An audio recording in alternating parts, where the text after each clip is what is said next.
Okay, first look at the DeeRC Future Jet. I thought this was a really cool looking airframe, and I love the color scheme. I think this is going to be extremely visible in the air.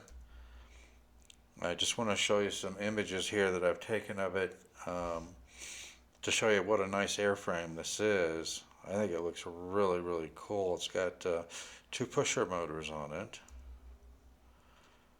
It's got a pretty decent landing gear for a little tiny microplane. And my hope for this is that this is really good, a really good handling, very stable airframe. And if it is, I think this would be a really good candidate for a brushless conversion, which is why I was interested in it to begin with. But yeah, isn't that a nice looking plane? And I think just like I did with my SR-72 Dark Star, I think if I converted this to brushless, if it's worth it, if I think it's worth it, and mounting a single pusher motor on the back, this one is so light, I think that a 2S conversion might be sufficient for it. All right, so let's take a look. What you get in the box, you get the jet, you get the TX. It requires 4 AA batteries, which are not included. And mine came with 2 LIPOs. They're 1S 600 milliamp hour. If you look at the pictures online, they show a 2S LIPO, not a 1S LIPO. It has a balance cable in the image that they show, but it's 2 brushed motors, so you know you're not going to get 2S LIPOs with that. So it's 1S LIPO. Comes with the USB charger. It comes with 2 sets of landing gear, 2 complete sets of landing gear. I don't know why that is, but I appreciate it. I might be able to use it in the other set of landing gear in another project. And then you've got this little silicone, rubberized silicone nose cone. It comes with a spare one of those. And then it comes with 2 full sets of props. So you get 2 with props were already installed on the motors, and then you get a spare set. Comes with a nice color manual. All right, here's the specs. Now I pulled out my little slide rule, my slide caliper, and measured the motors as well as I could, with them being installed in the plane. And they look to me like they're 7/16 hollow cut motors. So there's 2 of those, twin motors. And the props are 2 1/4 inch, 2.25 inch, which comes out to approximately 57 millimeter. They're 2-blade ABS props. It has full 4 channels. It's got it's got throttle, and then with the twin motors, rudder is provided via differential thrust on the motors. And then the aileron and elevator control are provided by 2 elevons on the plane. Comes with a 6-axis gyro. Does have a stunt button, so it's capable of doing 3D stunts like flips, rolls, and inverted flight. So flips, I think what they referred to as was loops, rolls, and inverted flight. It does have LED lights on it. You can turn those off if you want to. It comes with 2 speed modes. You have a high rate and a low rate, and then of course the manual. Sub 250 gram, actually it's sub 100 gram. My OLEP weight with the stock LIPO, which weighs 12.6 grams, was only 72.2 grams, and that's with the landing gear. I didn't weigh the landing gear separate, but I would guesstimate that the landing gear probably weighs between 2.5 to 3 grams. So my guess is if you don't need the landing gear on it, you're probably going to be just under 70 grams all up weight. So it's extremely lightweight little jet.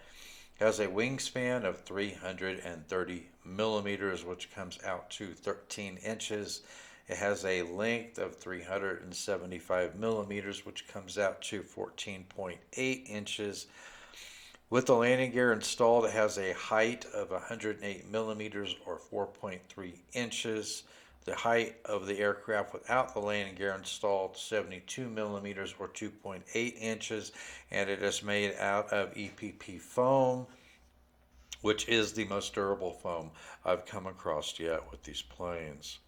All right, so the landing gear just slots into the plastic keepers, and then the front one slots in vertically. This one slots in horizontally, and then you've got these two little plastic nubs up here that prevent the landing gear from coming out. So that's pretty typical. All right, you get a battery hatch compartment here. It is a bottom feed. All right. One thing I like about these microplanes that have the on and off switch is you can put your battery in, you can connect your battery, get it in the plane, get everything, get your hatch all closed up and situated, and you're not having to worry about fumbling with your first battery when you go fly. You can. All right. It also has ball links connectors for the control horns on the elevons. I do like ball links. They're very, very smooth.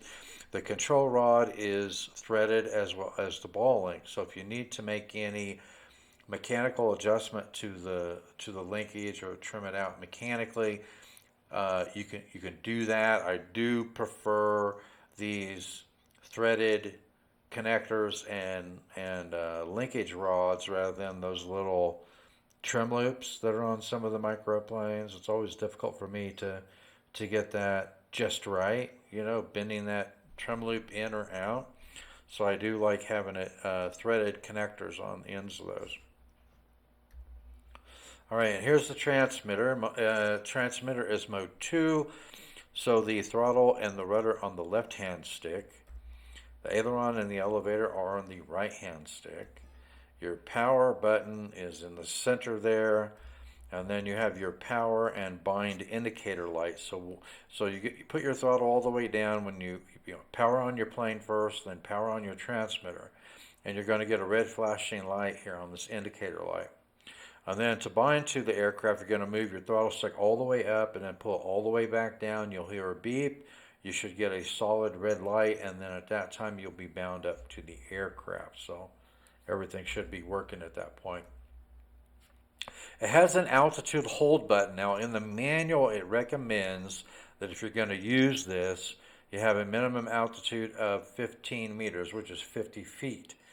So I would assume what this does, at least from reading it and what it's supposed to be, I think that it just allows you to steer the plane, using the rudder and using the aileron, and increasing and decreasing throttle without having to input any elevator to descend or ascend. So I think the gyro will do that for you as long as you don't move the elevator, up or down. I think it will try to maintain that altitude. Of course, there's no GPS or altimeter or anything on it, so it's just going to use the gyro to try and maintain that, that level attitude on the plane. All right, and then your lights and your inverted flight buttons, because this does have an inverted flight mode. So when you power on the plane, the LED lights are going to come on by default. A short press of the function button here will turn the LED lights off. So a short press will turn it off, another short press will turn it on. If you want to engage in inverted flight, long press that button and you'll hear a beep, and then the plane will actually roll over upside down. Now from what I can tell, the controls are reversed when you have it inverted, so that when you pull back on the elevator stick, it actually is going to ascend, and when you push forward on the elevator stick, it's going to descend, just like if it was right side up. You're not going to have to worry about reverse controls.